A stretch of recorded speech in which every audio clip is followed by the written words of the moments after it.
see here what Riley's wearing is typical welder safety. He's got the high heat gloves on. And you can see inside the heavy fabric helps protect against the welding sparks. And the vest just protect your arms and your chest from the welding sparks going into your clothes. This is a lighter version, but it still does the same thing. And he's wearing like a typical welding helmet.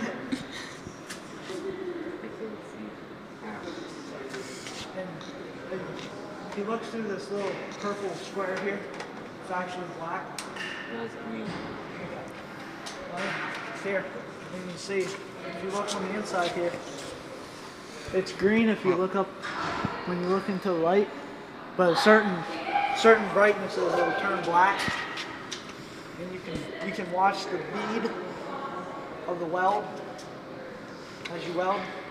It's just the typical safety stuff here. And this back here is the welding rod. What you do is you put big clamp.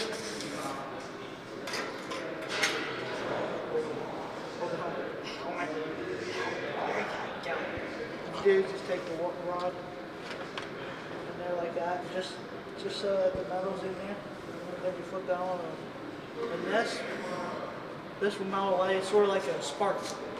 It'll slowly melt its way down, but as it does, it'll melt into the metal, so it just keep going down and down and down until you end. It's a lot quicker than a regular MIG welder, whereas using the regular wand welder, you have to make the circles, the wire goes into it. It's a lot slower because you gotta wait for the metal to heat up as you make the bead.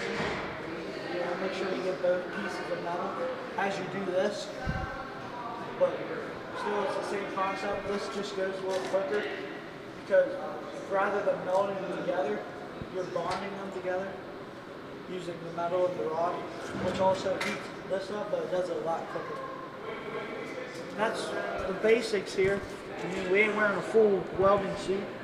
We don't really need to since we're just welding this little stuff. But yeah, just typical welding stuff. There's different types of welding helmets. You got this type here is the older style. Rather than this being just like staying here and flip the helmet up. If you want to keep the helmet on, you can just flip up the glass. It's the same concept. You can see it's a little older. And there's different lengths of rods here. That's the long ones, which I don't know what they're used for. That's basically it. Cool.